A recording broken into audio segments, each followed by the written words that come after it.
नमस्कार। एक बार फिर स्वागत है। विश्व इतिहास को या देश दुनिया की दुनियादारी को समझने की श्रृंखला कड़ी में आज हम पुनः बातचीत करते हैं प्रोफेसर देवेश विजय से, दिल्ली विश्वविद्यालय के अवकाश प्राप्त शिक्षक।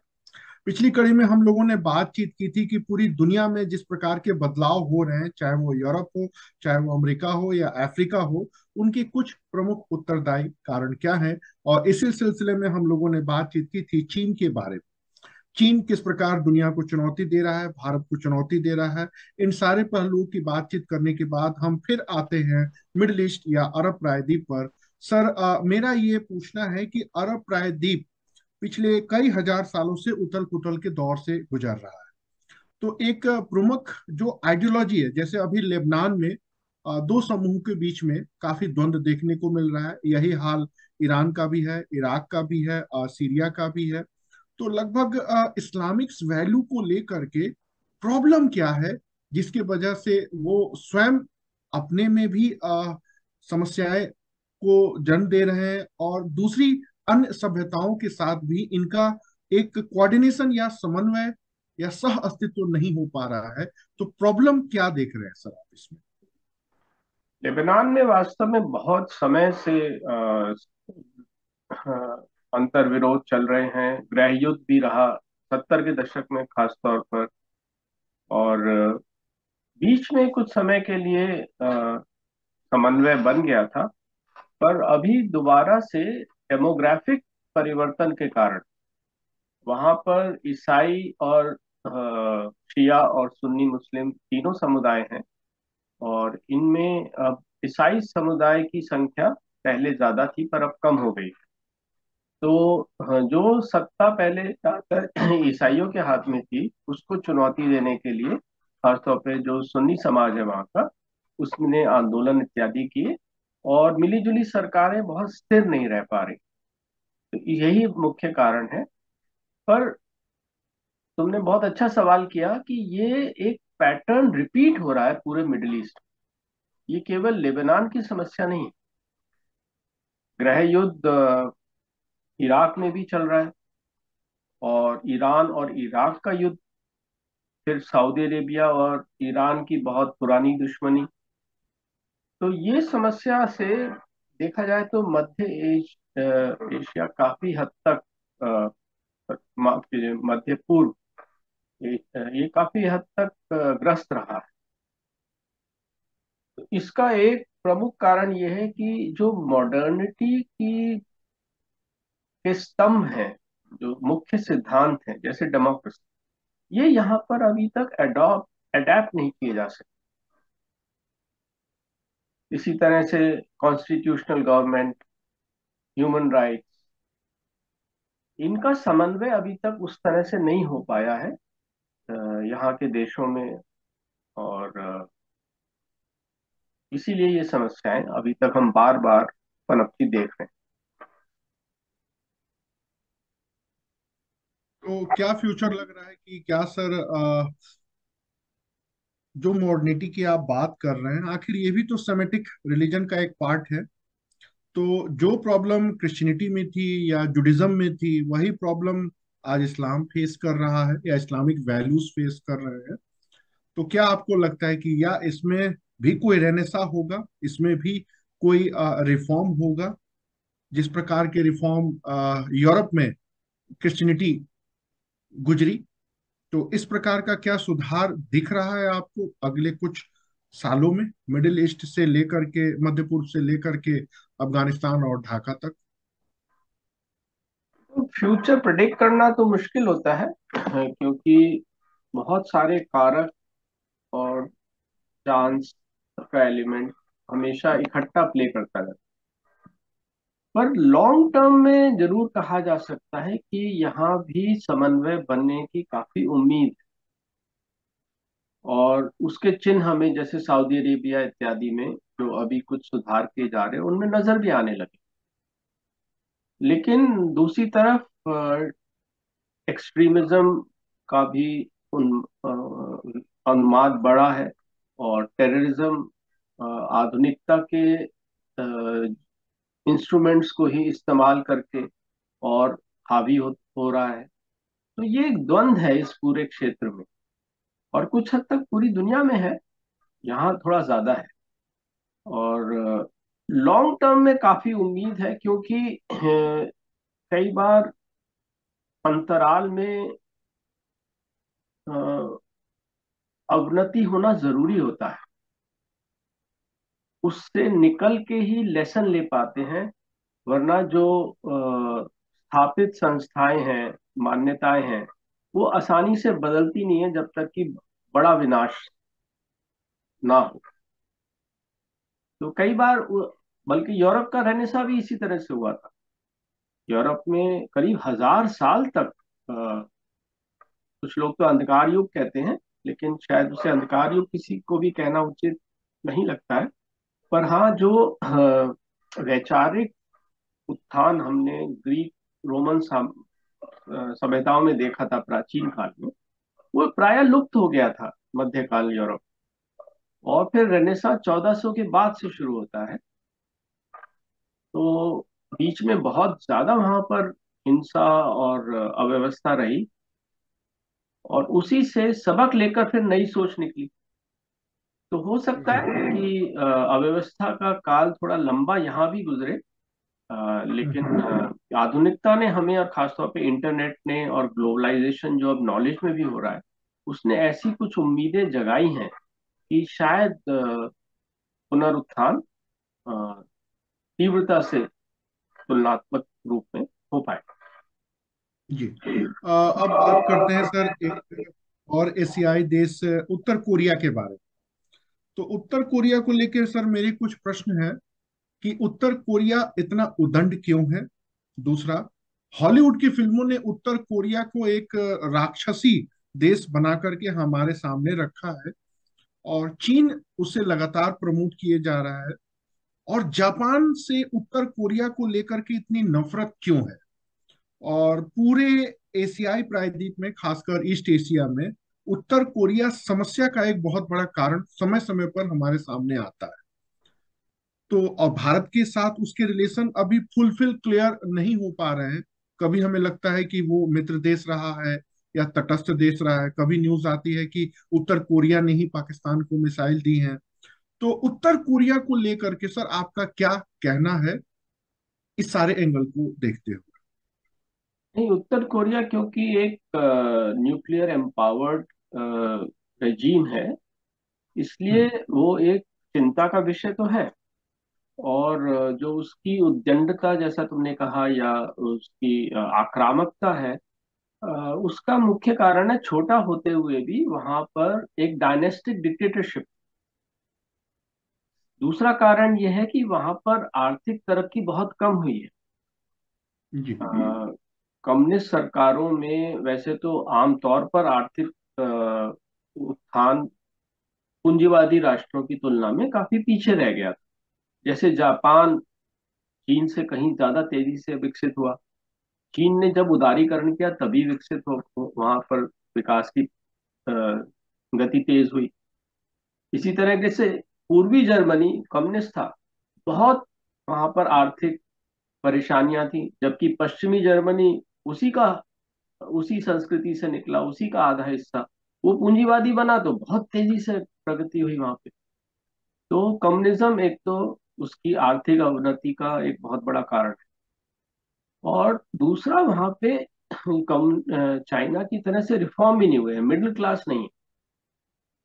क्योंकि इस डिक्टेटरशिप ने, जो डायनेस्टिक डिक्टेटरशिप है, उसने मिडिल क्लास को प्राय कुचल दिया है। थॉट कंट्रोल पूरी तरीके से है। इन समस्याओं के रहते जब डिक्टेटर्स राज करते हैं, तो अक्सर वो आक्रामकता अपनाते हैं, और वो युद्ध की तरफ भी देशों को ले जा सकते हैं, क्योंकि उसी उन्मादी राष्ट्रवाद के माध्यम से वो अपनी सत्ता को मजबूत बनाने की कोशिश करते हैं, उसकी जस्टिफिकेशन वहां से लाने की कोशिश करते हैं। तो इसीलिए उत्तरी कोरिया निश्चय ही एक चिंता का विषय तो है। और जापान से जो उसकी दुश्मनी है, उसमें जापान ने मध्यकाल में भी उस पर आक्रमण किए थे, और उसके अलावा अ, आधुनिक साम्राज्यवादी होड़ में जब जापान जुड़ा तो सबसे पहले उसने कोरिया पर ही आक्रमण किया। पर साउथ कोरिया ने उससे मित्रता कर ली है, क्योंकि दोनों उदारवादी पूंजीवादी राष्ट्र। जबकि चीन की शय पर उत्तरी कोरिया की शत्रुता अभी तक चल।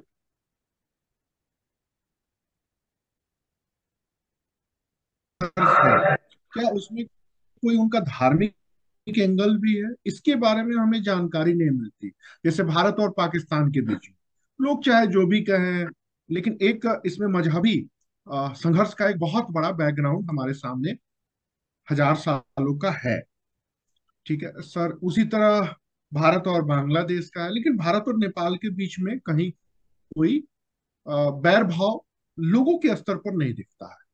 तो सर, दोनों कोरिया में क्या कोई धार्मिक एंगल भी है उनके पिछले 400-500 सालों के आपसी संघर्ष के कारणों में? उत्तरी और दक्षिणी इस कोरिया बारे में में तो अभी कुछ ज्यादा पढ़ने को। उत्तरी और दक्षिणी कोरिया में तो कोई धार्मिक भेद नहीं है।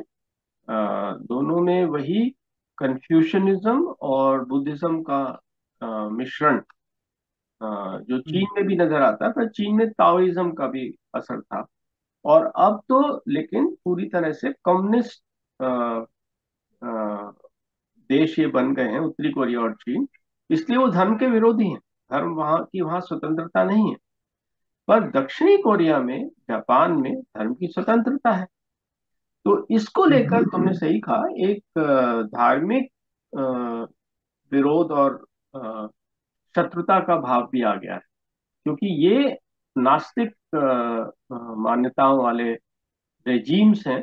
अब समाज में कितनी नास्तिकता आई है इसका कोई खैर आंकड़ा तो नहीं है, लेकिन प्रभाव तो पड़ा ही होगा रजीम, क्योंकि यहाँ के बहुत पावरफुल है। रजीम मतलब सत्ता। जो और दक्षिणी कोरिया में, जापान में धार्मिक स्वतंत्रता है। तो जो आधुनिकता से कुछ हद तक धर्म सिकुड़ रहा है, लेकिन फिर भी अ, हम सब यूरोप और अफ्रीका में भी देखते हैं कि नास्तिकता के होते हुए भी उम्र के साथ बहुत से लोग वापस धर्म से की तरफ लौटते हैं। वही प्रक्रिया यहाँ भी है। अच्छा अच्छा। तो सर, भविष्य का उत्तर कोरिया भारत के लिए क्या गुल खिला सकता है, या भारत को उत्तर कोरिया से किस तरह प्रभावित होने की संभावना? उत्तर कोरिया की अपनी शत्रुता अमेरिका और जापान से इतनी है कि भारत से सीधा उसका टकराव होने की उम्मीद कम है। लेकिन क्योंकि वो चीन की शय पर काम करता है, इसलिए चीन उसका इस्तेमाल कई जगह करता है सामने ना आकर, जैसे पाकिस्तान को न्यूक्लियर मिसाइल्स देने। हम्म। तो ये भारत के लिए वो एक सरदर्द की स्थिति बनी हुई संभावना है। पैदा कर। पर सीधा क्योंकि जब भी कोई एक बड़ा शत्रु किसी के सामने होता है तो बाकी लोगों से इतना नहीं उलझता है। इसी तरह से देशों के बीच भी होता है। उसकी मुख्य शत्रुता जापान से है, साउथ कोरिया से है। हम्म। अब सर, साउथ ईस्ट एशिया में फिर वापस आते हैं। आजकल जो साउथ चाइना सी में जो चीन की सक्रियता लगातार बढ़ते जा रही है, और इंटरनेशनल पॉलिटिक्स का एक नया सेंटर बना है, खासकर जब से अब्राहम एकॉर्ड हुआ, या रूस और यूक्रेन युद्ध हुआ, या फिर इजराइल और फिलिस्तीन में संघर्ष देखे गए। तो अब एशिया को यूरोप से जोड़ने का नया रास्ता बन रहा है भाया हिंद महासागर, और उसमें चीन की सक्रियता जबरदस्त रूप से सामने आई है। एक वियतनाम को छोड़ दें तो लगभग Thailand, Vietnam, Cambodia, south east Asian में जो आसियान देश है, वो भारत के मित्र नहीं है। मलेशिया तो सामने है। तो चीन की भूमिका जो लगातार बढ़ रही है, बीच में सुनने में आया कि उसने आर्टिफिशियल द्वीप बना लिए, या अभी ऑकस, क्वाड जैसी संस्थाएं बनी। तो क्या आपको सर ऐसा लग रहा है कि जो रोल आपके स्वेज नहर का था, क्या वो रोल ये इलाका बनने जा रहा है? नहीं, चीन की इसमें सबसे पहले तो हम ये देखते हैं कि भारत से शत्रुता सबकी यहाँ पर नहीं है, बल्कि ऑकस इसका उदाहरण है। अगर हम साउथ ईस्ट एशिया और इंडो पैसिफिक पूरे को देखें, तो बल्कि जिन शक्तियों से चीन का खतरा है, जिन शक्तियों को, वो भारत की तरफ देख रही हैं और भारत से मित्रता करना चाहती हैं। इनमें जैसे ऑस्ट्रेलिया, जापान खासतौर पर। जहां तक यहाँ बनी हुई अनिश्चितता और जो युद्ध की संघर्ष की स्थिति है, उसमें मूल कारण चीन की आक्रामकता है। चीन का सबसे पहले तो अ, अ, एक जब से माओवाद वहां सफल हुआ, पहले चीन आक्रामक नहीं था। चीन सदियों तक दुनिया का सबसे स्थिर और समृद्ध प्रदेश था, लेकिन उसमें आक्रामकता नहीं थी। बल्कि जैसे वो हिंदुस्तान से सीखने वहां के यात्री आते थे, और उसने कभी साउथ ईस्ट एशिया वगैरह पर अधिक आक्रमण करने की कभी कोशिश नहीं की। बल्कि वो जो मध्य एशिया की तरफ से आक्रमण होते थे, उन्हीं को कम से कम हिंसा के माध्यम से कंट्रोल करने की कोशिश करता था, जिसका उदाहरण हमें ग्रेट वॉल ऑफ चाइना में मिलता है। पर माओवाद के आने के बाद चीन बहुत आक्रामक सैद्धांतिक रूप से हो गया। उसका सिद्धांत है, उसका एक लॉन्ग टर्म एजेंडा है कि वो विश्व पर सबसे हावी होगा और विश्व के बहुत बड़े हिस्से पर उसे राज भी कर। इसीलिए वो बराबर में दक्षिण पूर्वी एशिया में ही नहीं, लातिन अमेरिका में, अफ्रीका में, और राजमार्गों के माध्यम से और निवेश के माध्यम से घुसने की कोशिश कर रहा है। वो चुनौती दे रहा है अमेरिका को। अब इसमें उसे, अगर अमेरिका को चुनौती देनी है तो सबसे पहले तो अगल बगल वो अपना साम्राज्य फैलाएगा। ताइवान उसके लिए एक बहुत ही ललचाने वाला फल है, जिसको वो सबसे पहले निगलना चाहता है। क्योंकि ताइवान बहुत ही समृद्ध है, और जिस तरह से उसने हांगकांग को अपना कब्जा कर लिया, इसी तरह से ताइवान पर भी वो कब्जा करना चाहता है। हिंदुस्तान की सरहदों में घुसना चाहता है, और तिब्बत को वो पहले ही कब्जा कर चुका है। उधर वो जापान के कुछ आइलैंड्स को हड़पना चाहता है। और इस सब के लिए उसे जो ये अ, दक्षिण चीनी सागर है, इसमें अपनी पूरी नियंत्रण बनाना होगा। यहाँ के जो समुद्री मार्ग हैं, यहाँ से जो सारे जहाज वगैरह होकर निकलते हैं, उन पर उसे अपना कंट्रोल स्थापित करना होगा, ताकि अमेरिका के जो बेड़े यहाँ हैं उनके ऊपर वो हावी हो सके। तो ये मूल कारण है यहाँ पर जो चिंगारियां निकल रही हैं, जो युद्ध की परिस्थिति बन रही है एक और देश है सर, ऑस्ट्रेलिया। ऑस्ट्रेलिया में भारतीय मूल के लोग बहुत हैं। ऑस्ट्रेलिया एक नया बना हुआ कृत्रिम देश है। वहाँ के मूल निवासी तो अब धीरे धीरे खत्म हो चुके हैं। ऑस्ट्रेलिया भारत के साथ क्वाड में भी जुड़ा। और दूसरा, एक वहाँ ग्लोबल वार्मिंग का भी एक प्रॉब्लम है।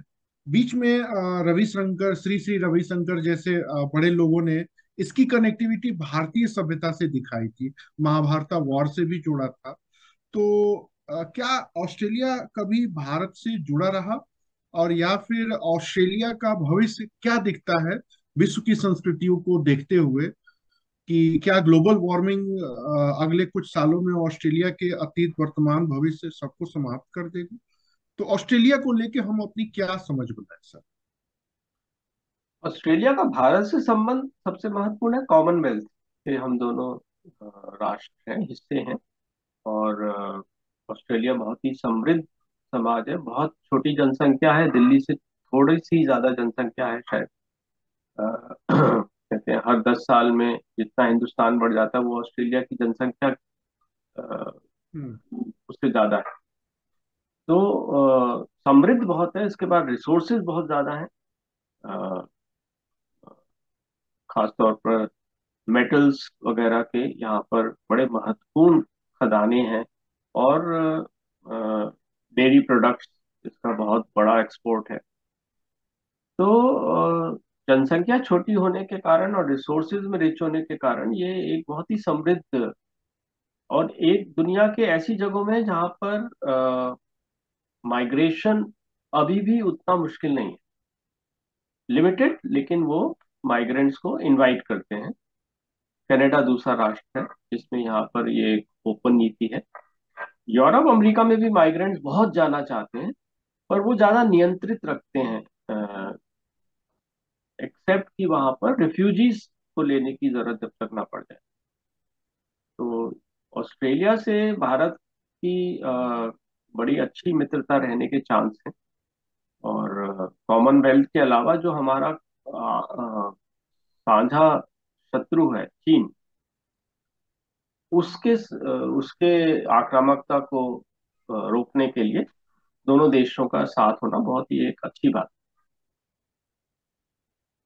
और ये सर जो रविशंकर जी श्री भी कई सारे सभाओं में बोले हैं कि महाभारत वार के टाइम से ही ऑस्ट्रेलियाई महाद्वीप के साथ कनेक्टिविटी थी। तो इसका कोई वैज्ञानिक या हिस्टोरिकल आधार है या यूं ही उनकी एक परिकल्पना है? है। जहां तक मेरी जानकारी है, इसका कोई हमें आर्कियोलॉजिकल एविडेंस तो नहीं मिलता है। क्योंकि ऑस्ट्रेलिया में कैप्टन कुक जब पहुंचे थे तो थोड़े बहुत वहाँ के निवासी अ, आदिम जाति के ही थे, और उन पर किसी बाहर की तहजीब का कोई असर नहीं था, बल्कि कैप्टन कुक को उन लोगों ने मार दिया था। और उसके बाद फिर ब्रिटेन ने धीरे धीरे अपनी कॉलोनी बनाया ऑस्ट्रेलिया को। और हम्म। शुरू में तो खास तौर पर जो काफी क्रिमिनल्स वगैरह भी होते थे ब्रिटेन के, उनको ऑस्ट्रेलिया भेज दिया जाता था। फिर धीरे धीरे लोअर मिडिल क्लास से काफी लोग जाने लगे, और वहाँ पर डेयरी वगैरह का बहुत ज्यादा विस्तार हुआ। तो भारत की छाप हमें ऑस्ट्रेलिया की मूल सभ्यता पर तो कहीं नहीं दिखती। बल्कि भारत ही नहीं, किसी और सभ्यता की भी, चीन की सभ्यता का भी वहां पर कोई प्रभाव नहीं। वो आदिम निवासी थे जब कैप्टन कुक वहां पहुंचे। अब बात करते हैं सर भारत के बारे में।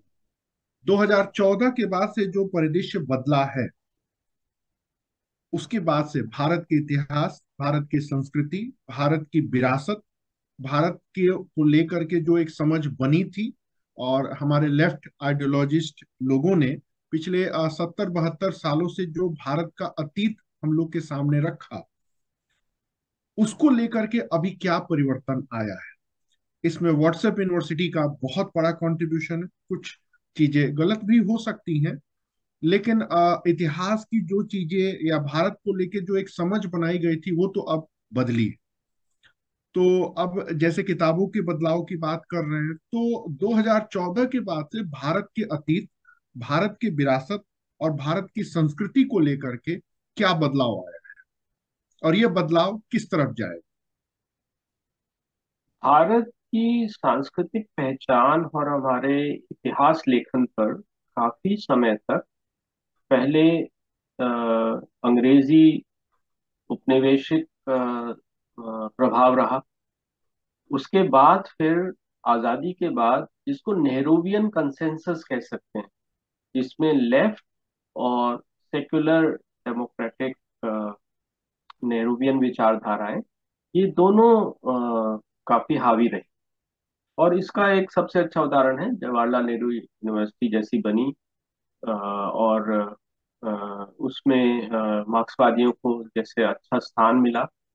और निश्चय ही इन्होंने कुछ हद तक इतिहास लेखन को आगे भी बढ़ाया। और ये बात हमें माननी पड़ेगी कि अंतर्राष्ट्रीय स्तर पर हमारे मार्क्सवादी लेख इतिहासकारों ने अपनी पहचान बनाने में भी सफल रहे। लेकिन इनकी कई कमियां थी जो अब दूर की जा रही हैं। इनमें सबसे महत्वपूर्ण है एक अनावश्यक तरीके से और विचित्र तरीके से जो हमारा प्राचीन इतिहास है, उसकी खूबियों को पूरी तरह से नहीं दर्शाना।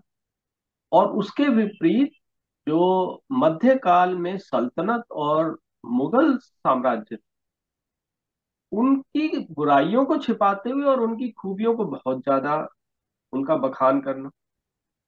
तो ये इसके प्रति रिएक्शन नेचुरली नए इतिहास लेखन में हो रहा है, जिसमें महत्वपूर्ण भूमिका विक्रम संपत हैं, संजीव सान्याल हैं, संजय दीक्षित हैं। ऐसे ये नए इतिहासकार हैं, लेखक हैं, विचारक हैं, जो कि एक रिएक्शन उसको दे रहे हैं। पर इस रिएक्शन में भी एक तो कमियां हैं जिससे हमें बचने की कोशिश करनी चाहिए। क्योंकि हमें हर काल में देखो अच्छी अच्छाइयाँ बुराइयां होती, इसको ईगो से कभी नहीं जोड़ना चाहिए। निश्चय ही जो अ, नरसंहार हुआ बड़े स्तर पर मुगल काल में, सल्तनत के काल में, उसको छिपाना नहीं चाहिए। ये बहुत बड़ी सच्चाई है, दुनिया का हो सकता है सबसे बड़ा नरसंहार। करोड़ों में लोग मारे गए, रानियों ने जौहर किए। एक बहुत ही इस तरह की हिंसा पहले के युद्धों में नहीं होती थी, हमें कहीं ऐसा वृत्तांत नहीं मिलता कि जीतने के बाद भी सेनाएं इतना जुल्म करें। ये इन तुर्क और मुगल सेनाओं की प्रवृत्ति रही, इसको हमें स्वीकार करना चाहिए। और इसका मतलब ये नहीं है कि आज के मुसलमान समाज पर हमें उसका दोष मढ़ना है। पुरानी पुश्तों ने जो कुछ किया उसका दोष किसी और नई आगे की पुश्तों को नहीं दिया जाना चाहिए, पर उस सच्चाई को छिपाया भी नहीं जाना चाहिए। जैसे जर्मनी में वो लोग नहीं, वो मानते हैं कि नाजीवाद के दौर में इतना जुल्म हुआ, और उस स्वीकृति के आधार पर ही वो इतना फिर आगे बढ़ पाए हैं, उसको स्वीकार करके उसके ऊपर अ, सुधार लाकर उसके मद्देनजर। तो लेकिन जो मैं कह रहा था कि नई जो आवाजें हैं जो बहुत सही हैं, जिनमें बहुत इसको करेक्ट कर रही हैं, जो पहले का बायस था, नेहरूवादी बायस, उसको सिक्युलर बायस, सेक्युलर भी नहीं सिक्युलर कहना चाहिए। क्योंकि वो एक अनावश्यक बहुत ही तंग एक प्रोपेगेंडा का एलिमेंट था लेकिन नई जो स्वर है उसमें कमी ये है कि हम प्राचीन को कई बार बहुत ज्यादा रोमांटिसाइज करने लगता कि हम जैसे प्राचीन भारत में सारा विश्व गुरु था, या हर तरह की वैज्ञानिक खोज कर ली गई थी इत्यादि। अगर हम सच्चाई से और निष्पक्षता से उसकी तुलना करें चीनी संस्कृति से, प्राचीन रोमन संस्कृति से, तो कुछ चीजें जैसे एब्स्ट्रैक्ट साइंस, मैथ्स, ग्रामर, ये हमारी संस्कृति में बहुत अच्छा प्राचीन काल में विकसित किया गया। इसमें जीरो की उदाहरण बहुत दिया जाता है। पाणिनि का ग्रामर है, बहुत साइंटिफिक ग्रामर। परंतु दूसरी तरफ हमने टेक्नोलॉजी को बहुत ज्यादा विकसित नहीं किया। और मुझे दो कमियां बहुत ज्यादा खलती हैं प्राचीन की सोच और विज्ञान में। एक तो जो यहाँ पर फेमीन्स में करोड़ों लोग मर जाते थे, उसके लिए कैनाल्स बनाए जाने की, इरिगेशन की जरूरत थी। वो उपक्रम बहुत कम हुआ। थोड़े से दक्षिण में टैंक्स बनाए गए, तो इनका दायरा बहुत ही सीमित होता था नेचुरली। जो कैनाल्स जिस तरह से रोम में प्राचीन काल में ही बना लिए, एक्वाडक्ट्स बनाए गए रोम में। चीन ने कनाल्स का बहुत बड़ा सिस्टम बना लिया था, इजिप्ट में भी था। वो हमें बल्कि इंडस वैली में कुछ अंदाजा मिलता है कि शायद कुछ शुरुआत हो गई थी, लेकिन बाद के समाज में हमें उसके कोई अवशेष नहीं मिलते, बल्कि बार बार वही डिस्क्रिप्शन मिलता है कि दुर्भिक्ष या फेमीन्स में चाणक्य ने भी लिखा है, अबुल फजल ने भी लिखा है, और बहुत से यात्री आए उन्होंने भी मेंशन किया, लाखों लोग मर जाते। तो ये टेक्नोलॉजी का हमने एप्लीकेशन नहीं किया, ये कितना बड़ा फेलियर। इसी तरह से जो बाहर से आक्रमण होते रहे, ये तो अच्छी बात है कि हम उनको आत्मसात करते रहे, अपने में मिलाते रहे और समृद्ध होते रहे।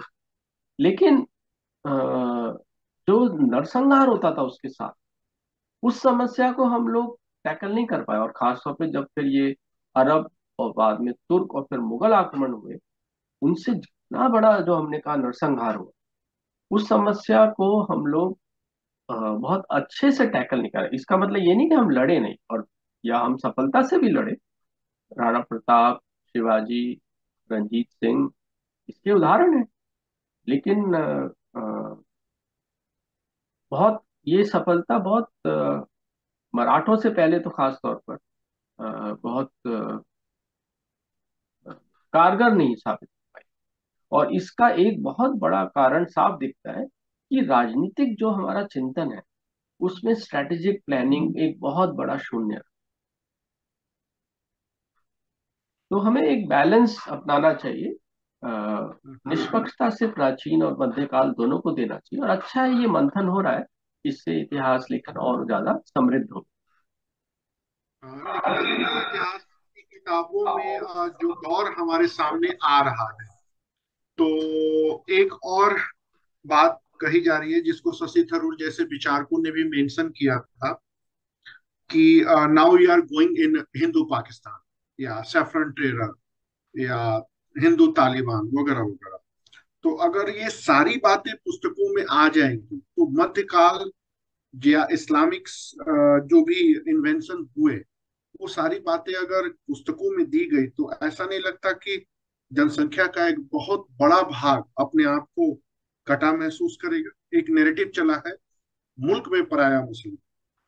तो ऐसा नहीं लग रहा है कि किताबों के माध्यम से अगर सही बातें रख दी जाए तो जो एक द्वंद्व है या जो एक समस्या है या एक जो परायपन का भाव इधर कुछ पनपा है वो थोड़ा और बढ़ेगा।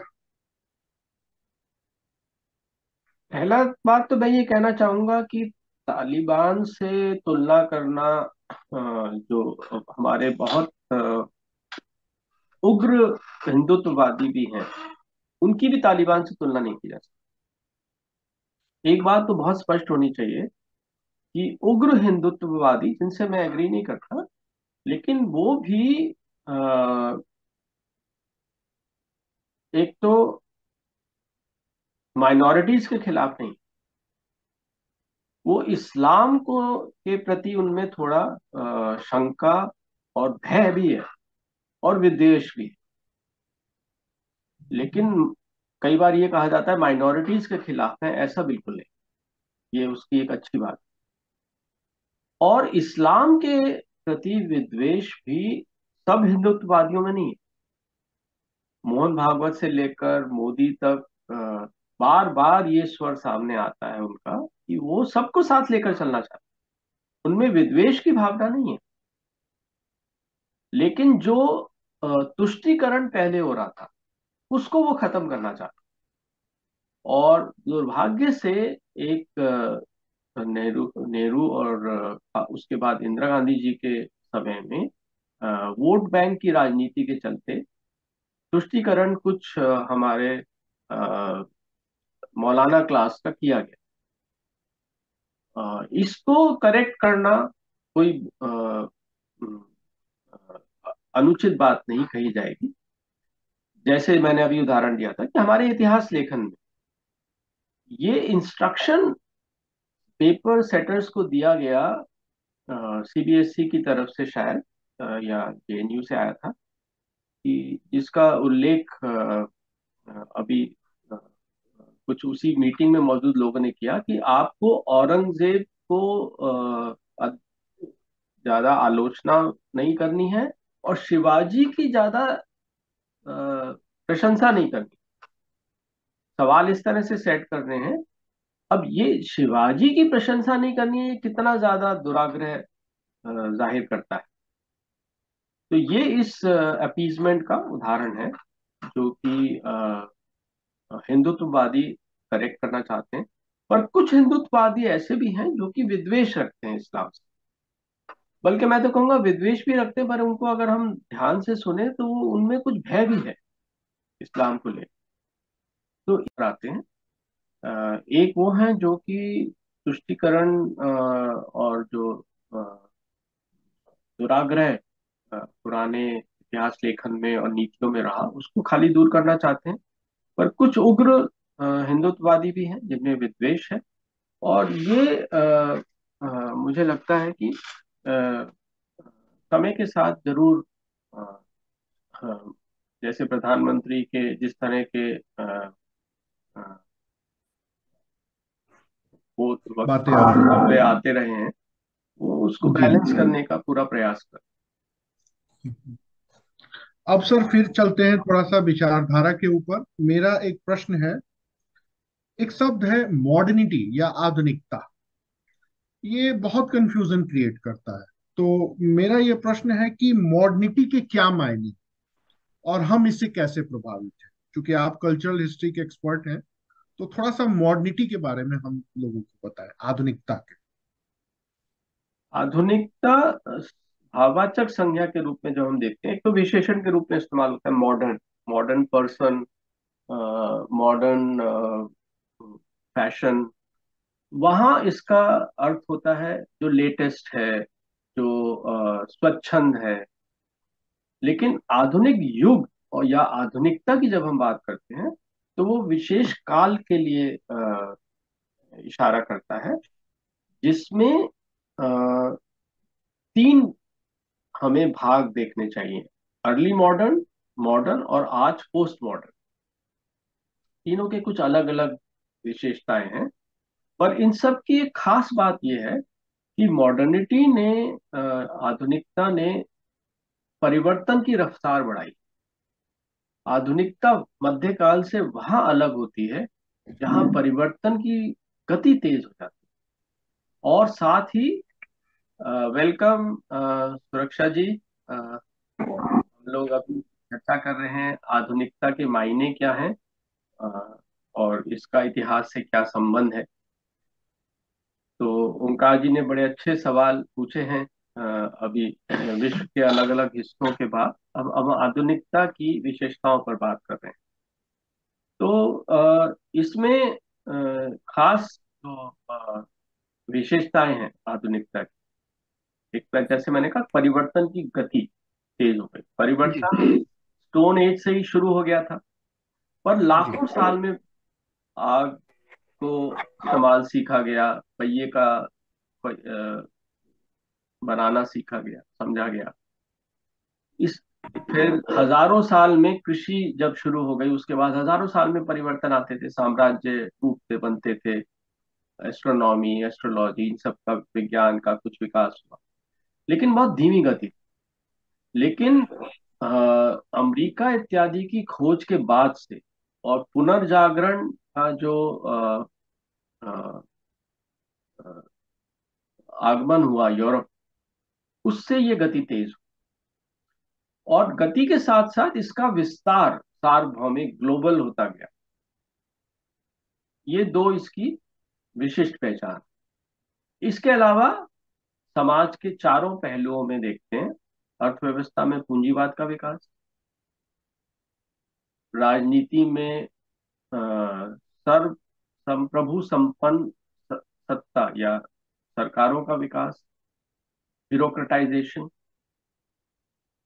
फिर सामाजिक ढांचे में अ, जमींदारों के साथ साथ एक नए एलिट पूंजीपतियों और फिर बाद में मध्यम वर्ग का विकास।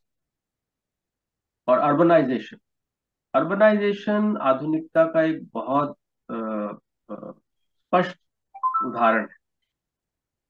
पहले 90% के करीब लोग गांवों में रहते थे। आधुनिकता के आने के बाद अर्बनाइजेशन, अब पिछड़े देशों जैसे भारत में भी करीब 33% लोग, 33% अब शहरों में रह रहे हैं। यूएसए और ब्रिटेन में खास तौर पर तो 80-90% लोग शहरों में रह रहे हैं, और खेती में केवल 2-4% लोग अब संलग्न है।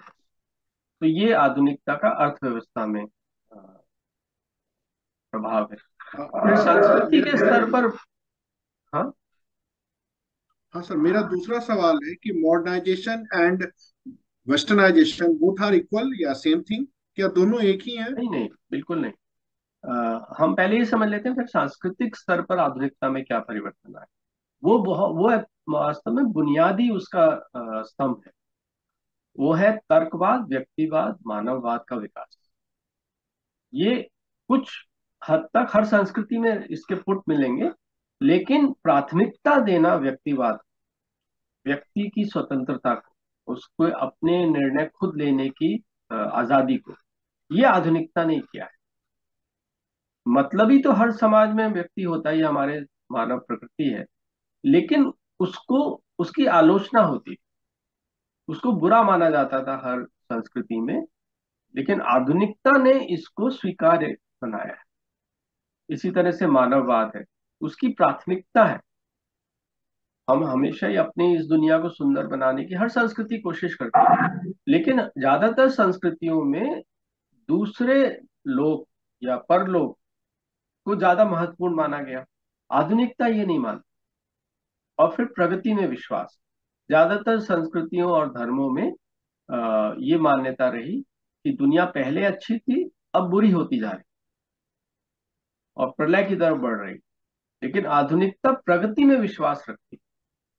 तो सोच के स्तर पर या संस्कृति के स्तर पर इस तरह के परिवर्तन, फिर नास्तिकवाद का बढ़ना, ये कुछ उसके नेगेटिव पहलू भी हैं, फैमिली का टूटना, ये सब आधुनिकता के कई नेगेटिव पहलू भी, जिसकी वजह से चमक दमक के बावजूद आधुनिकता अंदर से कुछ खोखली है, अकेलापन इसमें, और अ, निराशावाद का बड़ा गहरा पुट है। तो अब तुमने अगला सवाल पूछा कि ये पश्चिमीकरण। हाँ, पश्चिमीकरण और आधुनिकीकरण में कोई अंतर है क्या? बिल्कुल है।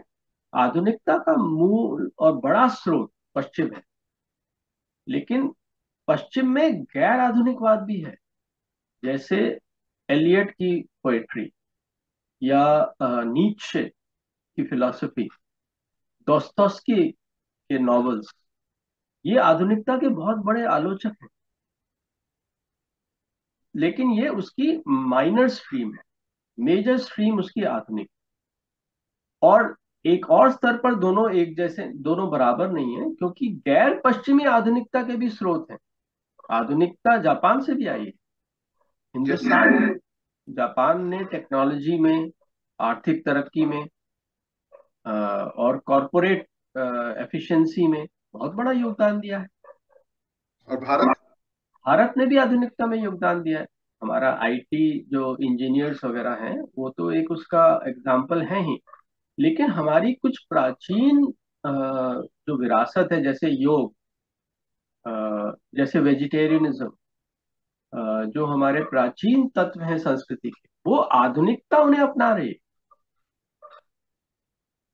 और हमारी स्पिरिचुअलिटी को भी कुछ हद तक, कुछ क्षेत्रों में मान्यता मिली है। जियो और जीने दो। हाँ। इसी तरह से चीन ने भी, जैसे चीन की क्विजीन है, वो अब ग्लोबल हो गई। जो उसके यस सर। खान पान है चीन का, हम्म। तो वो उसकी ग्लोबल एक्सेप्टेबिलिटी। तो सर क्या हम मॉडर्निटी को एक डिवीजन मान सकते हैं मॉडर्न एरा से? मॉडर्निटी उसका भाव है, मॉडर्न ईरा का। लेकिन जैसे मैंने कहा, मॉडर्न ईरा में भी तीन हमें युग पार्ट में। देख सकते हैं, उसके सब डिविजन्स। अर्ली मॉडर्न जो रेनेसा से शुरू होता है और इंडस्ट्रियल रेवोल्यूशन पे खत्म हो गया, उसमें पूंजीवाद का आविर्भाव तो हुआ, लेकिन अभी इंडस्ट्रियल कैपिटलिज्म नहीं था। वो कैपिटलिज्म कृषि से शुरू हुआ था, व्यापार बढ़ा, लेकिन अभी अर्बनाइजेशन इतना नहीं बढ़ गया था जो इंडस्ट्रियल रेवोल्यूशन ने बढ़ाया। वो गैलीलियो का युग है, न्यूटन का युग है, लेकिन आइंस्टाइन का युग इंडस्ट्रियल रेवोल्यूशन के बाद है। फिर अभी हम लोग पोस्ट मॉडर्न एज में, तीसरा जो उसका भाग है। और पोस्ट मॉडर्न की पहचान ये है, जो 20वीं शताब्दी के अंत से शुरू हुआ, जिसमें ग्लोबलाइजेशन और ज्यादा तेज हो गया। और इसके अलावा इंडस्ट्रियल कैपिटलिस्ट अब बड़े एलीट नहीं है, बड़े एलीट है फाइनेंशियल एलीट, और नॉलेज इकोनॉमी, सर्विस सेक्टर, ये इनका ठीक है। बहुत ज्यादा असर पड़ गया। और फिर इंटरनेट ने पूरी संस्कृति को एक परिवर्तन को बहुत तेज गति दे दी। ये पोस्ट मॉडर्न है। एक चीज मैं सर और पूछना चाहूंगा कि यूरोप के या वेस्ट की कौन से ऐसे वैल्यूज हैं या मूल्य हैं या एथिक्स हैं जो हमें अडॉप्ट करना चाहिए, और किससे दुराग्रह रखना चाहिए या छोड़ देना चाहिए, या उसके ऊपर ध्यान नहीं देना चाहिए? हाँ, पूरब और ये पश्चिम की बहुत जो एक बहुत ही धारणा अच्छा है। प्रश्न है ये। क्योंकि जब ग्लोबलाइजेशन में मूल्यों का और फैशंस का आदान प्रदान हो रहा है, तो हमें बहुत समझदारी से इनको अपनाना चाहिए। पश्चिम में परिवार टूट रहा है अत्यधिक व्यक्तिवाद के कारण। और परिवार हमारा सबसे सुनहरा पहलू है हमारे समाज। तो एक तो इसे हमें जरूर बना के रखना चाहिए। और इसमें हमें शिक्षा और मीडिया, और खासतौर पे आजकल जो जिस तरह के सीरियल्स इत्यादि बनने लगे हैं, ये बहुत ही ज्यादा घातक है। और मुझे अचरज भी होता है और दुख भी होता है कि व्यवस्था इसके बारे में कोई नीति नहीं अपना रही। सेंसर बोर्ड जैसे सोया हुआ, ये हम बहुत बड़ा जहर धीरे धीरे भरा जा रहा है हमारी नई पीढ़ी में। तो अगर हमें परिवार और अपने कुछ जो अच्छे मूल्य हैं, अ, जैसे सहिष्णुता इत्यादि, इनको बनाए रखना है और अडेप्ट भी करना है मॉडर्निटी को, तो उसमें ये मीडिया बहुत बड़ा रोल प्ले करेगा। और दुर्भाग्य की बात है कि ना तो बुद्धिजीवी वर्ग और ना ही सरकार इसके बारे में बहुत ज्यादा सचेत नजर आ। शिक्षा व्यवस्था में का भी की भी भूमिका रही है, लेकिन शिक्षकों से ज्यादा मीडिया का असर नए मानस पर। तो जी उसके बारे में थोड़ा सेंसर बोर्ड को और एक्टिव होना चाहिए।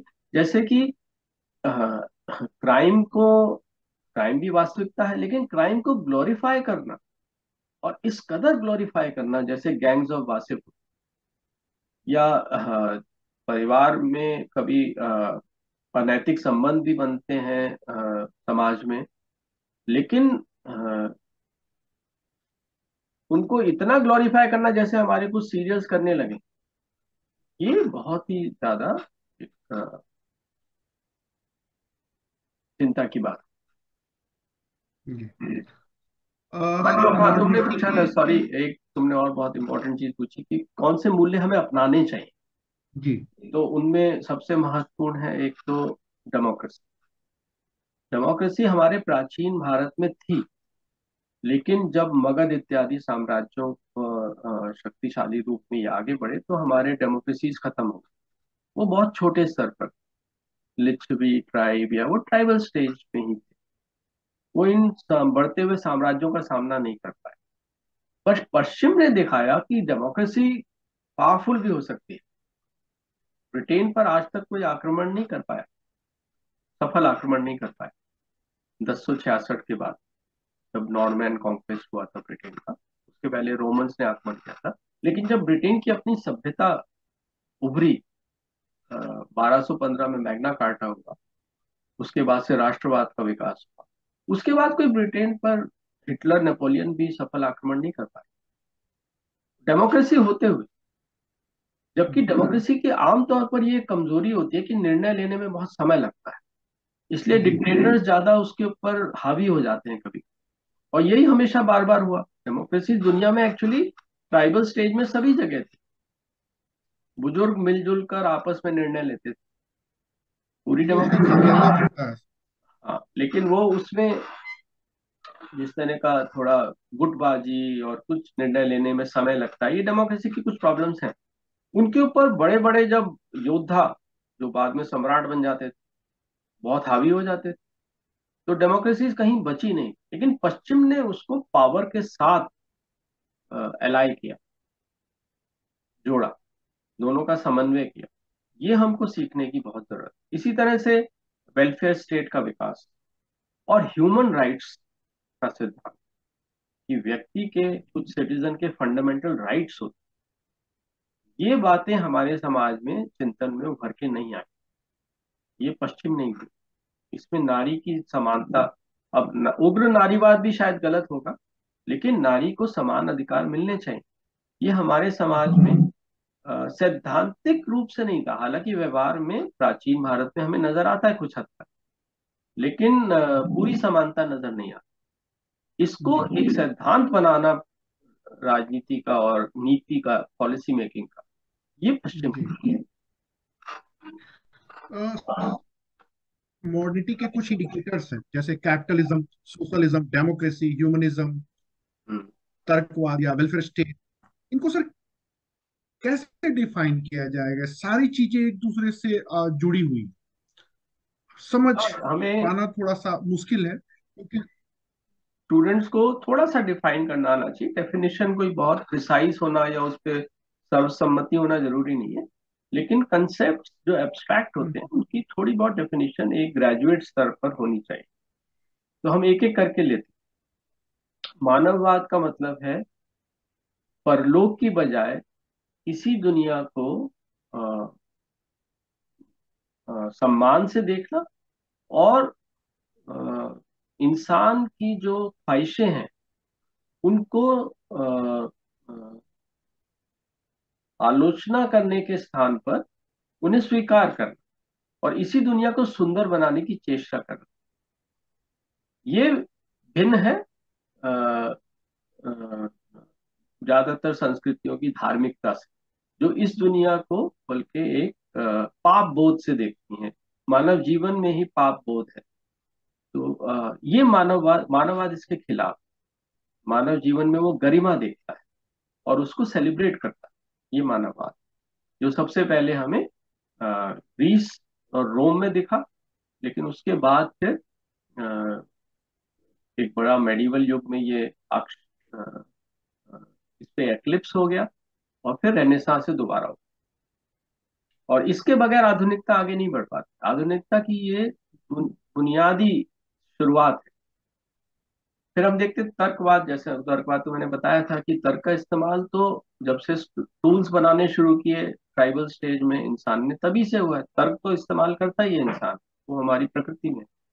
लेकिन तर्क को बुजुर्गों की और रिवाजों की और धर्म की बातों पे प्राथमिकता देना, ये आधुनिकता के साथ आया। इसी तरह से व्यक्तिवाद है। अब मतलब ही हर जगह होता है, इंसान व्यक्तिवादिता दिखाता है आचरण में, लेकिन मूल्यों के स्तर पर प्राथमिकता उसे आधुनिकता नहीं दी। मेरे को एक उदाहरण याद आता है। एक बार जब मैं बहुत छोटा था, तो जॉइंट फैमिली थी। उसमें पान खाकर छोटे भाई आ गए। तो हमारे बराबर में पड़ोस में हमने ये सुना था। तो बड़े भाई ने उनकी बीवी के सामने उनको थप्पड़ मार दी, और उसके बाद भी संबंध बने रहते थे। तो इतना ज्यादा, मतलब परिवार के रिश्तों और बड़ों की कद्र और इस सब की इतनी अहमियत थी, जबकि व्यक्तिवाद आज का ये इसे सहन नहीं करेगा। तो जी। ये एक प्राथमिकता जो मैं कह रहा था, व्यक्तिवाद, व्यक्ति के आजादी और उसके निर्णय लेने, या लव लव मैरिज का ट्रेंड, ये व्यक्तिवाद का बड़ा अच्छा उदाहरण। पहले अरेंज मैरिजेस होती थी, लेकिन अब ये बात जो स्वाभाविक मानव प्रकृति में है कि हमारे जो महत्वपूर्ण निर्णय है हम खुद लेंगे। पहले तो लव मैरिज को बहुत ही बुरा माना जाता था, बल्कि हिंसा हो जाती थी उसमें। तो अब लेकिन शहरों में ये चीज बदल गई। ये व्यक्तिवाद। और प्रजातंत्र पूछा था। प्रजातंत्र की परिभाषा होगी कि जो ये कहा जाता है for the people by the people of the people, ये थोड़ी सी अतिशयोक्ति है। मोटी सी बात यह है कि सरकार शांतिपूर्ण तरीके से वोट के जरिए बदल पाने का अधिकार, ये मूल बात है। इसका मतलब ये नहीं है कि सत्ता पूरी तरह से बराबरी से विभाजित होती है। ये सच्चाई नहीं है प्रजातंत्र की। हालांकि कभी कभी ये क्लेम किया जाता है, लेकिन जो बुनियादी बात है कि फेयर एंड फेयर इलेक्शन के माध्यम से जो बहुमत है, उससे सरकार चुनी जानी चाहिए और एक निश्चित अवधि के लिए खाली काम करे, और सबको वोट डालने का बराबर का अधिकार, सबका एक वोट। पहले ऐसा नहीं था। जब शुरू में इलेक्शन सिस्टम शुरू हुआ ब्रिटेन में, तो कुछ उच्च वर्गों को ही वोट डालने का अधिकार, वो धीरे धीरे बढ़ाया गया। महिलाओं को वोट डालने का बहुत बाद में अधिकार मिला। प्रजातंत्र ये मानता है कि सबको और बराबर का वोट का अधिकार। जी। समाजवाद क्या है? समाजवाद का आदर्श है बराबरी। समाज में बराबरी होनी चाहिए। अब जो इसका उग्र रूप है वो है साम्यवाद, यानी कि कम्युनिज्म। वो आ, हिंसा के माध्यम से भी क्रांति लाना चाहता है, और व्यक्ति की आजादी चाहे खत्म हो जाए, लेकिन बराबरी पूरी होनी चाहिए। तो ये समाजवाद की कई शाखाएं हैं। उनमें साम्यवाद है, अराजकतावाद भी है, अनार्किज्म, जो कि राज्य को भी नहीं चाहता ताकि सबकी एकदम बराबर सत्ता में हिस्सेदारी हो। लेकिन वो ये भी एक इम्प्रैक्टिकल या यूटोपियन बात। अ, राज्य के बगैर, जैसा इसके नाम से ही झलकता है, अराजकता इतनी बढ़ जाएगी कि लोग तंग आकर इसीलिए वापस, जो बैलेंस सबसे लगता है वेलफेयर स्टेट इन सबके बीच में। व्यक्ति को भी स्वतंत्रता होनी चाहिए, और इन सभी आदर्शों को हमें एक्चुअल में मिला के चलना है।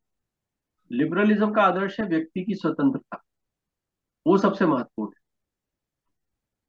जहां तक हो सके हमें उसे भी बनाए रखना है, साम्यवाद की तरह उसे खत्म नहीं करना है। लेकिन बराबरी का आदर्श समाजवाद का वो भी अच्छा है, और दोनों को काफी हद तक मिलाया जा सकता है। जैसे व्यक्ति की स्वतंत्रता हर चीज में रखते हुए, लेकिन जो अमीर हैं उन पर ज्यादा टैक्स लगाकर, और जो जिनके पास कम धन है उनको वेलफेयर स्टेट के माध्यम से सुविधाएं देकर एक बैलेंस बनाया जा सकता एक सवाल जो बड़ा इंटरेस्टेड है, वोकिज्म को लेके, वोक कल्चर को लेके काफी चर्चे में है। स्वच्छंदता या स्वेच्छाचारिता जैसे कुछ भारतीय शब्द भी दिए जा रहे हैं, लेकिन वोक कल्चर काफी ज्यादा पॉपुलर हो रहा है। तो क्या हमारी युवा पीढ़ी इसकी गिरफ्त में जा रही है, और भारत की संस्कृति को वोक कल्चर कैसे इफेक्ट कर रहा है? है। वो को मेरी नजर में स्वच्छंदता से इक्वेट नहीं करना चाहिए। स्वच्छंदता तो है, इसको लिबर्टीनिज्म कहते हैं। मतलब खाली राजनीतिक स्वतंत्रता ही नहीं व्यक्ति के लिए, लेकिन मैं अपनी मनमानी से सब कुछ करूं, समाज को तरफ देखने का या समाज को मेरे जीवन में हस्तक्षेप करने का कोई हक नहीं, ये स्वच्छंदतावाद है। कभी कभी से रोमांटिसिज्म के साथ भी इक्वेट किया जाता है। लेकिन जो वोक शब्द है वो एक्चुअली अवेक से ही बना है। अवेक मतलब जागरूक, जागता हुआ। और वो का अर्थ है अत्यधिक सचेत, संवेदनशील। ये अपने स्तर पर वो क्लेम करते हैं कि हम जो है समाज की हर अन्याय, हर असमानता के खिलाफ हैं, इसलिए अत्यधिक सचेत है, इसलिए हम वोक हैं। लेकिन ये बहुत इम्प्रैक्टिकल हो जाता है। जैसे मैंने कहा, समाज को सुचारू रूप से चलाने के लिए बहुत से आदर्शों को एक साथ अपनाना, जैसे शांति व्यवस्था भी बहुत महत्वपूर्ण है। अब साम्यवाद इसको नहीं मानता, वो तो रक्त रंजित क्रांति को ही ले, आदर्श को लेके चलता है। और उसके क्या परिणाम निकले वो हमने देखे हैं, चीन में, रूस में, पूरे ईस्टर्न यूरोप में, कंबोडिया में। तो इन सभी आदर्शों को साथ लेके चलने की जरूरत है। लेकिन हर असमानता को और नई नई तरह की असमानताएं ढूंढ के और उनके लिए कैंपेन करना, ये वोकिज्म का की आज पहचान है। लिबरल डेमोक्रेसीज में, खासतौर पे पश्चिम, जहां पर कि यूथ कल्चर में जो एक प्रवृत्ति होती है रिबेल करने की, उसका फायदा उठाकर लेफ्ट ने पोस्ट मॉडर्निज्म का पहले रूप लिया। कम्युनिज्म फेल हो गया तो वो पोस्ट मॉडर्निज्म के रूप में सामने आया। पोस्ट मॉडर्निज्म, फूको, दरीदा जैसे जो फिलोसफर्स थे, उन्होंने ये दिखाना शुरू किया कि अ, पश्चिमी समाज अन्याय से बहुत भरा हुआ है, क्योंकि वेलफेयर स्टेट होने के बावजूद, फंडामेंटल राइट्स होने के बावजूद, जो ज्ञान की संस्थाएं हैं, जो सुधार की संस्थाएं हैं, वेलफेयर की, वो भी बहुत ज्यादा जुल्म करती हैं। जैसे नॉलेज, मतलब नॉलेज और पावर अलाइड होते हैं, ये फूको का बहुत अ, विख्यात सिद्धांत है। तो बहुत अन्याय से भरा हुआ। अब यही फूको पहले कम्युनिस्ट थे, और इन्होंने एक शब्द नहीं कहा। उसी समय सोवियत यूनियन जिंदा था, और कितना भयंकर वहां पर जनता का उत्पीड़न हो रहा था, उसके बारे में उन्हें नजर नहीं आया। और वो भी विचारधारा को लेकर ही हो रहा था। तो ये पोस्ट मॉडर्निज्म था। अब पोस्ट मॉडर्निज्म भी जब फेल होने लगा, तो इन्होंने एक नया वोकिज्म की प्रवृत्ति शुरू की है, कि जिसका उदाहरण है इलीगल इमिग्रेंट्स को भी आने दो, उनको भी पूरे अधिकार दो, एनवायरनमेंट के नाम पर तजारी तरक्की रोक दो, सारे प्रोजेक्ट, सड़कें भी ना बनने दो, अ, चाहे बेरोजगारी हो जाए, लेकिन उद्योग धंधे जो जिनमें भी ईंधन इत्यादि का इस्तेमाल होता है, उन पर बहुत ज्यादा अंकुश लगा। तो ये बहुत जो वहाँ की मिडिल क्लास भी अब तो बहुत रिच है, वहां से आने वाले युवा उन्होंने जिंदगी की वास्तविकता से कई बार वो अनजान होते हैं, और इस तरह की इम्प्रैक्टिकल, या जिसको कहना चाहिए यूटोपियन, जिन्हें कहेंगे स्वप्नदर्शी अ, विचारधाराओं में वो उलझ जाते हैं। वोकिज्म उसी का उदाहरण है, और वो बल्कि जी। एंटी वाइट और एंटी मैन काफी हद तक तो भारत में वोकिज्म के फॉलोअर लोगों को ही आज हम ब्रेकिंग इंडिया फोर्सेस या अर्बन नक्सल के नाम से जान रहे हैं। है। हाँ, विश्वविद्यालयों में इसकी थोड़ी प्रविष्टि हुई है, लेकिन मुझे नहीं लगता कि वो इंडिया में आसानी से पैठ बना पाएगा, क्योंकि भारतीय समाज अभी भी काफी हद तक किसानों का समाज है, और किसान जमीन से जुड़ा होता है। हम्म। वोकिज्म का एक बहुत बड़ा टारगेट नेशनलिज्म है। हम्म। वो नेशनलिज्म को बहुत बुरी चीज मानते हैं। अब हम्म। उग्र राष्ट्रवाद तो बहुत बुरी चीज है निश्चय ही, लेकिन हमारा तो गांधीवादी राष्ट्रवाद रहा है, अपने देश से प्यार करना बगैर दूसरे देशों की नफरत किए, नफरत। वो नहीं होना चाहिए। तो हमारा तो राष्ट्रवाद ऐसा ही है, इस राष्ट्रवाद को भी बुरा मानते हैं। बॉर्डरलेस होना चाहिए, कोई भी आ जाए। तो वो थोड़ा इम्प्रैक्टिकल हो जाता है। लीगल माइग्रेशन ठीक है, रिफ्यूजीज को शरण देना ठीक है, लेकिन कुछ चेक्स रखना, उनका बैकग्राउंड देखना, ताकि क्राइम इत्यादि ना बढ़ जाए, एक नए सांस्कृतिक समन्वय उनके साथ हो पाए। ये बड़ी वाजिब मांगे हैं, जिसको वो लोग नजरअंदाज करते हैं। ग्रेटा थर्नबर्ग जो है, जो बहुत बड़ी एनवायरमेंटलिस्ट युक्ति हैं, वो इसकी बहुत अच्छी उदाहरण है कि सारे उद्योग बंद करो, ग्लोबल वार्मिंग, जबकि उसके अभी बहुत ही विवादास्पद ये मान्यता है कि ग्लोबल वार्मिंग कितनी हो रही है, इसके स्पष्ट संकेत नहीं है। और मैन मेड है इसके बिल्कुल नहीं, और वो भी इंडस्ट्री मेड है। ग्लोबल वार्मिंग काफी हद तक प्राकृतिक कारणों से भी होती है, जैसे सनस्पॉट्स। आइस एज भी बल्कि आया था, आइस एज बार बार आएगा, आगे भी आएगा। तो ये मान लेना कि मैन मेड ही है, और वो भी ग्लोबल वार्मिंग का कहीं ज्यादा जो प्रभाव है वो आया है कृषि से, क्योंकि जो हम्म। मीथेन गैस कैटल एमिट करती है ये, उससे वो कहीं ज्यादा ग्लोबल वार्मिंग क्रिएट कर रही है। अब ये उसको अटैक करने की बजाय, उसका जैसे एक बड़ा अच्छा समाधान होता है कि लोग नॉन वेजिटेरियन की बजाय वेजिटेरियनिज्म की तरफ बढ़े, क्योंकि नॉन वेज हम्म। फूड बनाने में 10 गुना अनाज उपयोग होता है। अब या पॉपुलेशन ज्यादा ना बढ़े। अब ये सब हम्म।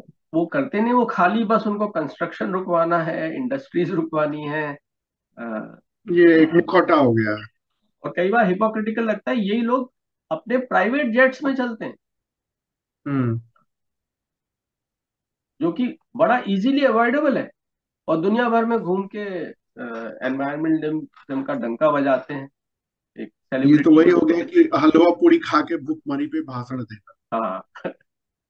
हाँ। एक चीज और पूछना चाहूंगा फेमिनिज्म को लेके सर, नारीवाद को लेके, कि हमारा रोल मॉडल कौन होना चाहिए। एकता कपूर, आलिया भट्ट, इंदिरा गांधी, मायावती जी, किरण बेदी, या मर्यादा पुरुषोत्तम श्री राम की पत्नी सीता, हम किसको चुने अपना रोल मॉडल, फेमिनिज्म की बात करें। फेमिनिज्म और अल्ट्रा फेमिनिज्म में हमें अंतर करना चाहिए। फेमिनिज्म का मतलब है नारी को उतने ही अधिकार होने चाहिए जितने पुरुषों को हैं, उतना ही सम्मान होना चाहिए, और इसमें कोई शक नहीं कि ये एलीट वेमेन को अगर छोड़ दें, लेकिन जो हमारी गांव की महिलाएं हैं, और अ, सुबह से लेकर शाम तक बहुत घोर श्रम करती हैं, और पहले तो बहुत महिलाएं मर जाती थी प्रसव में, अ, और पॉपुलेशन कंट्रोल कॉन्ट्रासेप्टिव्स अवेलेबल नहीं होते थे, इतने बच्चों को जन्मती थी। तो ये उनकी बहुत दुर्दशा थी, ये बहुत ही ज्यादा। ये तो खैर मानवीय स्तर पर ठीक किए जाने की जरूरत है, लेकिन उसके बाद फिर अधिकार भी समान होने चाहिए, प्रॉपर्टी में अधिकार समान नहीं थे इत्यादि ऐसे। लेकिन उग्र नारीवाद जो है अब अधिकार, समान अधिकार नहीं बल्कि एक्स्ट्रा प्रिविलेजेस मांग, जिसका बहुत अच्छा उदाहरण है हमारे यहाँ जो दहेज का कानून बनाया गया। दूसरे पेंडुलम पर बात ले जाने वाली बात, दूसरी तरफ एकदम स्विंग कर जाना, जिसमें कि महिला अगर कुछ कह दे तो उसे प्रमाण देने की जरूरत नहीं है, वो एक आरोप लगा सकती है और उसकी बात को कोर्ट को मानना होगा, पुलिस को मानना होगा, केस दर्ज ही करना होगा, गिरफ्तारी जरूर होगी, बेल आसानी से नहीं मिलेगी, चाहे झूठे आरोप निकले। जैसा कई बार खुद जो बहुत हमारे यहाँ कुछ महिला नारीवादी चिंतक हैं, उन्होंने खुद इस बात को माना है और इस तरह के नारीवाद की आलोचना की। तो ये उग्र नारीवाद को हमें जरूर उससे परहेज करना चाहिए और ये परिवार के लिए बहुत घातक सिद्ध हो रहा है। अब लिव इन रिलेशन इसीलिए कुछ हद तक कॉमन हो गया है क्योंकि अ, पुरुष को शादी से भय लगने लगा, और पश्चिम में तो लिव इन बहुत ही कॉमन है। और उस वजह से बल्कि वहां पर अब बहुत से कपल्स बच्चे भी नहीं कर रहे, वहां की पॉपुलेशन ग्रोथ नेगेटिव हो गई है। बहुत से देश हैं जहाँ पर व्हाइट पॉपुलेशन घट गई। इससे हम परहेज ठीक है सर। करेंगे। आपके इस संवाद कार्यक्रम में हम बहुत सारे पहलुओं को छुआ, विश्व इतिहास से लेकर संस्कृति के इस तमाम पहलू को। अभी ये वाद विवाद का या वैचारिक विमर्श का दौर अभी समाप्त हुआ है नहीं हुआ है, लेकिन फिर भी हम अपने इस विमर्श को आज यहीं विराम देते हैं। अपने फिर अगले विमर्श में हम फिर किसी नए मुद्दों के ऊपर चर्चा करेंगे। बहुत बहुत धन्यवाद सर आपका कि आपने अपना कीमती समय और मूल्यवान विचार हम लोग के साथ शेयर किया। पूरी उम्मीद है कि हमारी युवा पीढ़ी इन सारे पहलुओं को सुन करके कई सारे मुद्दों के ऊपर अपना नजरिया साफ करेगी, स्पष्ट रखेगी और जीवन के प्रगति के पथ पर चलने के क्रम में उनको कोई ज्यादा व्यवहारिक परेशानियों का सामना न करे। तो इसके लिए सर बहुत बहुत धन्यवाद आपका। तुम्हारा भी थैंक यू बहुत सर। धन्यवाद, बहुत ही रोचक और अ, तीक्ष्ण सवाल तुमने किए, जिससे मैं उम्मीद करता हूँ कि ये रिकॉर्डिंग हम अपलोड करेंगे और सुनने वालों को कुछ लाभ होगा। और उनकी टिप्पणियां हम आमंत्रित करते हैं इस यूट्यूब वीडियो के